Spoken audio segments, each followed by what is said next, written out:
Hello everyone, welcome to the video, welcome to the show. So guys, आज की इस video में अपन क्या डिस्कस करने वाले हैं ये आपको थंबनेल से पता लग गया होगा। सबसे बढ़िया और सबसे अच्छी बात यह है, एसएससी सीजीएल 2021 का टीयर 2 का एग्जाम खत्म हो गया है।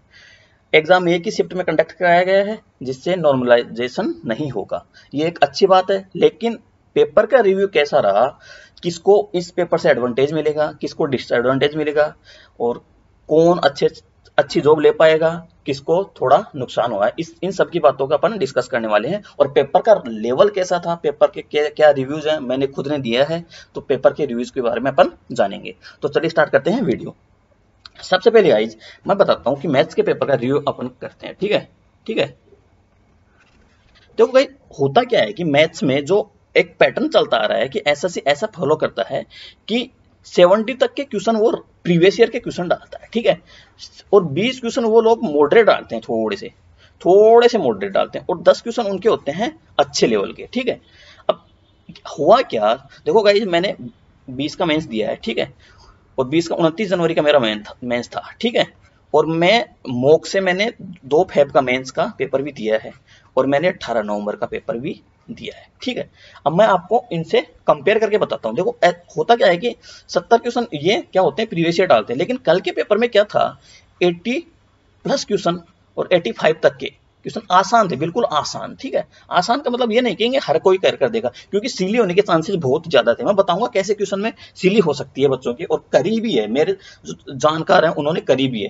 ठीक है, 80 क्वेश्चन होते हैं अच्छे, मतलब इजी थे इसमें। ठीक है, आसानी से हर कोई जो मतलब तैयारी कर रहा है थोड़ी नॉर्मल भी, वो आसानी से कर सकता था। बाकी 10 क्वेश्चन की मैं ऐसे कहूंगा कि 10 क्वेश्चन अच्छे थे, मतलब नंबर सिस्टम के काफी क्वेश्चन अच्छे थे, बहुत ही अच्छे थे, और डीआई भी अच्छी थी, लेकिन उन्होंने किया क्या इस बार,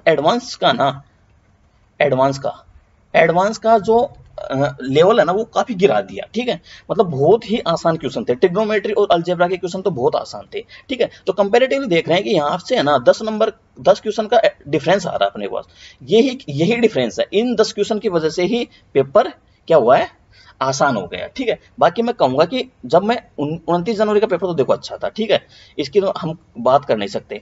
18 नवंबर और 2 फेब का पेपर देखेंगे, देखो 2 फेब का पेपर भी ठीक था, लेकिन जब अपन मॉक के फॉर्म में पेपर देते हैं तो थोड़ा प्रेशर कम होता है, तो वो थोड़ा इजी लगता है। ठीक है, अब बाहर जो इजी लग रहा है। ठीक है, और 18 नवंबर का पेपर तो ऐसा था कि इसमें तो कोई भी क्वेश्चन ऐसा नहीं था जो करने लायक ना हो। ठीक है, जो क्वेश्चन यहाँ पे ये 80 थे ना, ये 80, वो क्वेश्चन यहाँ पे 100 के 100 थे, तो इस पेपर को इससे कल वाले पेपर से रिलेट ना करो। ठीक है, पेपर अच्छा था, मैं कुछ क्वेश्चन आपके साथ डिस्कस करता हूँ। देखो, जैसे देखो भाई, ये क्वेश्चन मैंने टोटल 90 मिनट में पेपर पूरा अटेम्प्ट कर लिया था। ठीक है, मेरे पास 2 क्वेश्चन रहते थे, एक तो ये क्वेश्चन और एक डीआई वाला क्वेश्चन जो टफ वाला था। ठीक है, मैन और वो फीमेल वाला रेशियो दे रखा था। ठीक है, अब इस क्वेश्चन में इसने सभी को हिला के रख रखा था। ठीक है, इसने सभी को हिला के रख रखा था, और एक ये डीआई वाला क्वेश्चन जो समझ में नहीं आ रहा था हिंदी वालों को, तो ठीक है, वो बात अलग है कि मेरे दोनों क्वेश्चन सही है। ठीक है, ठीक है, और अब देखो मैं आपके साथ डिस्कस करता हूँ। देखो टोटल डीआई के क्वेश्चन थे, 2 क्वेश्चन अच्छे थे, एक तो टोटल सम पूछा था।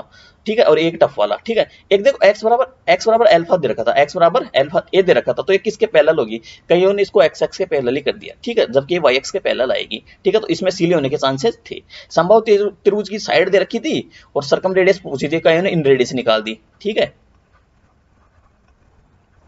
ठीक है, समकोण समद्विबाहु त्रिभुज पे भी एक क्वेश्चन था, मतलब ये था कि ये इजी वाले क्वेश्चन थे, लेकिन सीले होने के चांसेस थे। 2 क्वेश्चन रॉन्ग थे, एक तो ए इंटू बी वाला रॉन्ग था, और एक कोड वाला रॉन्ग था। ठीक है, ये क्वेश्चन रॉन्ग थे।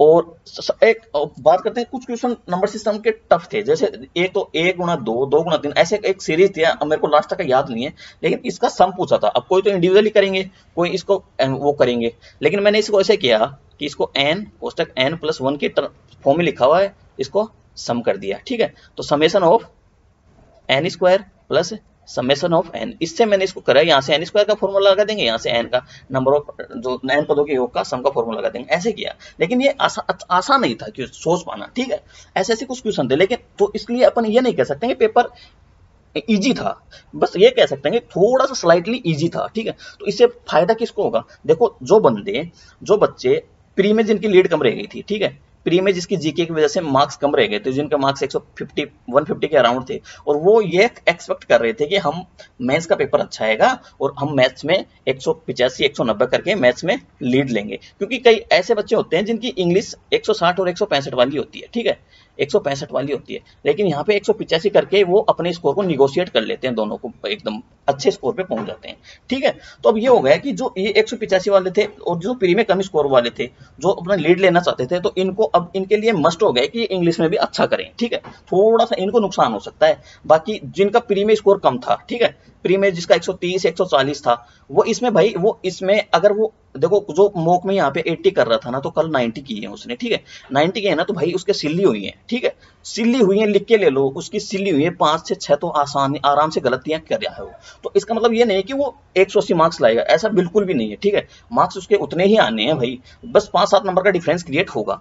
तो ऐसा नहीं कहेंगे कि ये पेपर आसान था, बस ये 130-40 वाले अब इनको ये क्या करेंगे, यहाँ पे स्कोर कम है, अब भाई मैथ्स में तो सभी ने फोड़ा है, जिनका स्कोर प्री में अच्छा था तो मैथ्स करेंगे, तो इनके लिए तो कोई एडवांटेज नहीं है कि ये इनको कोई एडवांटेज मिलेगा, बस थोड़ा सा लॉस हुआ है, जो लॉस हुआ है 150 के अराउंड वाले जो थे उनको थोड़ा सा लॉस हो गए, इससे कोई घबराने वाली बात है नहीं। टीयर 3 के लिए अच्छी मेहनत करो, अच्छे से नंबर लाओ, आराम से अच्छी जॉब ले सकते हो। अब बात करते हैं इंग्लिश की। इंग्लिश का पेपर क्या था, पूरा प्रीवियस ईयर बेस्ड था, कोई ईडीएम नया नहीं मिला मेरे को, ठीक है, कोई ईडीएम नया नहीं मिला, पैसेज 2 पैसेज अच्छे थे, लेंदी थे, ठीक है, पीक्यूआरएस भी अच्छे थे, कुछ क्वेश्चन पीक्यूआरएस के कंफ्यूजिंग थे, तो अपन ये नहीं कहेंगे इंग्लिश का पेपर आसान था, क्यों इंग्लिश का पेपर टफ होता किससे है, टफ होता है पैसेज और पीक्यूआरएस और क्लोज टेस्ट है। क्लोज टेस्ट में 1 2 5 7 के मतलब ऑप्शंस ऐसे कंफ्यूजिंग थे, लेकिन इतना आसान नहीं था जितना तुम सोच रहे हो, ठीक है, 200 करने से पेपर में 200 नंबर नहीं आते हैं, इंग्लिश में तो 180 प्लस ही बहुत कम बंदे रहते हैं, तो 200 कर करके आते हैं सब लोग, ठीक है। तो ऐसे कहने से आसान नहीं होती हैं चीजें, ठीक है, मैं खुद पेपर देता हूँ, मेरे खुद के 200 नहीं आते, लेकिन 200 करके आता हूँ, ठीक है, और कल भी दिया है पेपर, तो ऐसा नहीं है कि पेपर आसान था, पेपर अच्छा था। इंग्लिश का पेपर तो पिछले साल जैसा ही लगा, इंग्लिश के पेपर के साथ कोई कमिटमेंट नहीं है, मैथ्स का पेपर इजी था। तो गाइस ऐसे घबराने की बात नहीं है, और अच्छे से टीयर 3 की तैयारी करो, और अगर आपको कोई क्वेश्चन याद हैं या कोई क्वेश्चन आपको कंफ्यूजिंग लग रहा है, तो एक बार कमेंट सेक्शन में बताएं, तो उसका आंसर को अपने को पता चलेगा, बाकी आंसर के आने पे अपने को सब पता चल ही जाएगा, ठीक है। अब मैं अटेम्प्ट की बात करता हूँ, देखो मैंने मैथ्स में पूरे 100 अटेम्प्ट किए हैं, ठीक है, 100 के 100 अटेम्प्ट किए हैं, ठीक है, उसमें मेरे को एक सिल्ली मेरी मिल गई है, देखो मैंने ही कर दी सिल्ली, जबकि मैं यहाँ पे आपके साथ मेरे मॉक का स्कोर शेयर किया था, मैंने ओली बोर्ड में मैं बहुत अच्छा स्कोर कर रहा था, और अगर पिछले साल जैसा पेपर भी आता तो मैं 95 तो आराम से कर देता, ठीक है, और इसी एम से गया था, लेकिन वहां पे क्या हुआ कि 90 मिनट में पूरे 100 क्वेश्चन हो गए, ठीक है, 2 क्वेश्चन के साथ फंसा पड़ा था, वो लास्ट तक फंसा ही रहा, फिर कर दिए लास्ट में, ठीक है। और इंग्लिश में मैंने पूरे 200 किए, तो मैंने टोटल पूरे 300 अटेम्प्ट किए। अब देखते हैं कितनी गलतियां होती हैं, कि क्या स्कोर आता है, वो आंसर के आने के बाद पता लगता है। अब ये बात ये कि आंसर की कब आएगी, तो गाइज आंसर की आने की देखो, जैसे एमटीएस के आंसर की 7 दिन के अंदर आ गई, स्टेनो के आंसर की भी आ गई, तो इसलिए अपन ज्यादा से ज्यादा लगा सकते, 10 दिन भी लगाएंगे तो 8 को पेपर हो गया, तो 18 मतलब 16 की बाद 16 या 17 को आंसर की आ जानी चाहिए मेरे अकॉर्डिंग। तो बाकी आप अपना रिव्यू दे सकते हैं, और बाकी आ ही जाएगी आंसर की, ठीक है। इतने दिन टीयर 3 की तैयारी करें, और बढ़िया से, अगर जिनका अच्छा भी नहीं हुआ, थोड़ा ऐसा लग रहा है कि अपना इस बार नहीं होगा, तो 2022 की तैयारी करें, ठीक है गाइस। और मैं आपके साथ शेयर करूंगा मेरा एक्सपीरियंस, बहुत ही खतरनाक एक्सपीरियंस रहा है जो मैंने तैयारी में फील किया है। अगर अच्छे रिव्यूज हो गए तो मैं जरूर मेरा एक्सपीरियंस आपके साथ शेयर करूंगा कि कैसे मैंने तैयारी करी है, और 2020 में भी मेरे को जॉब मिल रही है, और कैसे मेरे को वो मिली है, ठीक है guys. Thank you, bye bye, Tata.